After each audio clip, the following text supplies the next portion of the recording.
Graham Thompson, The Star. Thank you. Premier, now you've said that you think that the federal government's out to basically destroy the oil and gas industry in Alberta.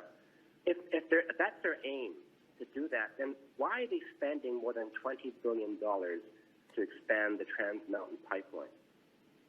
Well, and I'm very hopeful that gets completed. I'm glad that they did make that decision, but I would put that in perspective, that they didn't stand up for us when the Keystone XL pipeline got cancelled.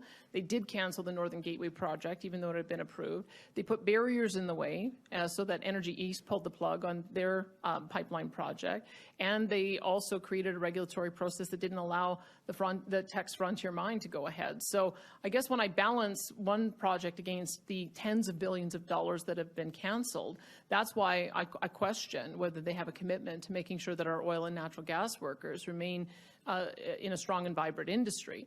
So the point that I would say, I've been watching over the last couple of months as well, I guess it's over the last year, when they launched this proposed emissions cap on oil and natural gas, where they want to propose a specific emissions cap on our industry of 42% by 2030, knowing that we're not going to be able to have the carbon trunk line built by then. We're not going to have small modular nuclear rolled out by then. So if you don't have the technological innovations in place at the time that you're setting for achieving your target, it's a production cap. That's the only other way that you can achieve it.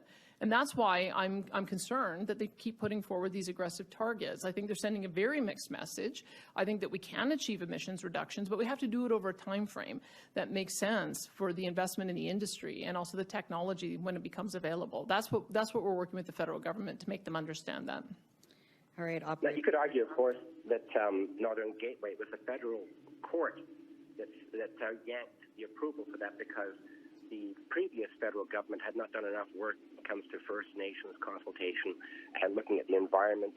Of course, the Keystone XL pipeline, that was Joe Biden. That was a federal decision in the U.S., so we had no control over. But when you first began answering your question, it sounded like you're saying you hope that Trans Mountain would go ahead. Do you have any doubts that the federal government will actually finish that project? I know that there have been significant cost overruns on the project, and I think I've heard Chrystia Freeland say that she is not intending to put any more money into the project. So I'm watching with interest how they bridge that gap to get to the finish line on it. Thank you. David Staples, Edmonton Journal. Hi there. Premier, you talked about Trudeau's obsession with phasing out the oil and gas industry to be absurd, but doesn't he have a rational self-interest in appealing to his voter base who are quite alarmed about climate change and lashing out against the oil and gas industry? Well, I guess I look at it a little bit differently, especially with the events that we've seen in the last year, with the Russian invasion of Ukraine and the disruption of our energy markets, the fact that it has created a global affordability crisis. I think that we now have a balance that we have to talk about. We have to talk about energy security, we have to talk about energy affordability, and we have to talk about getting our product to market with the most environmentally sustainable resources that we have. And that's why Canada is the perfect solution. So I think that there's a way for the Prime Minister to be able to look and present Canada to the world as a solution to all three of these problems. And I wish that he would transition into that mindset. For many, many years, it seems to me that there was this argument that the objectives would be achieved with just wind and solar and battery power. I think we're now beginning to see that that's not the case. Europe has switched. Europe has talked about natural gas and carbon capture and modular or small modular reactors, nuclear, being eligible for green bonds. That's the kind of shift that I think we need to see in this country, and that's the kind of shift that I'm hoping that the Prime Minister will do, because I think that we can have it all. I think we absolutely can have emissions reduction, but I think we also have to be aware that we've got to address energy security and energy affordability as well. As a follow-up, isn't it another kind of rationale for Trudeau's rhetoric right now? There's a negotiation going on between Ottawa, the oil companies, and Alberta about who's going to pay for carbon capture and storage. I mean, by kind of lashing out at the oil industry and about the Alberta people who run Alberta Energy. Isn't he just trying to put Alberta in a weaker bargaining position, which would make sense for him? He just wants to pay less and have Alberta pay more. Well, I think we have to work together to make sure that we're competitive with the Americans. I think that the Inflation Reduction Act in the United States has changed the calculus a bit for a lot of companies doing investment, and we have to make sure that we have a competitive environment. I think we do, because we do allow royalty deductibility, and that has to be factored into the equation. But we also must be aware as well that it's all our petrochemical industry too. It's not just oil sands. Our petrochemical industry, especially ones who are involved in hydrogen, that involves a carbon capture component also. So I think that as long as we are working towards the same goal, we want Alberta and Canada to be competitive with the United States and being able to attract that investment, then we can figure out what portion comes from federal tax relief and what portion comes from provincial tax relief. Let's remember, if we're talking about giving relief on corporate income taxes, the federal government charges a higher rate than we do. We charge 8%. And so it really is up to the federal government to come to the table with something more significant. And so that's why we're having a discussion to see what it is that we need to do to make sure that we have the best environment.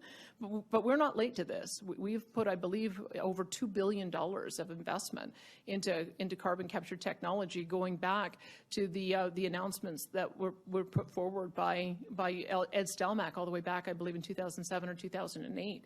So we're prepared to provide support and continued support going forward. We have our TIER program, which just got approved at the federal level. That's an industrial pricing program where dollars go into an innovation fund, and we use that innovation fund to support emissions reduction. So we are doing our part, and if we need to do more, we'll have that conversation.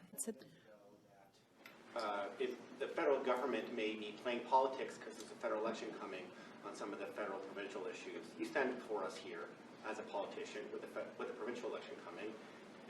Are you telling us that there is no politics or electoral calculus in behind the Sovereignty Act and your approach to federal politics?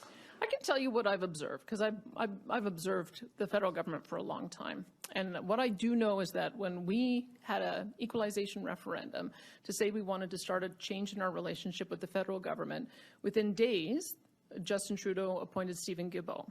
Stephen Guilbeault has since denounced that he wanted to have an emissions cap on fertilizer, emissions cap on oil and natural gas, that he wants to have a mandatory carbon capture on our power grid, that he wants to have mandatory purchase of combustion engine vehicles, that we're bringing through clean fuel standards, that he wants to increase the amount of biodiversity coverage in our province. That seems to me to be provocative. They've taken over plastics. They wouldn't allow us to back out of the carbon tax. How many hits can Alberta take before we say stop it, put up a shield, and start pushing back? So I would say that everything that I have done to this point has been in response to what I have seen as a hostile federal government invading our jurisdiction. And I think Albertans expect me to stand up for Albertans. That's what I'm going to do. All right, let's hit the phone line.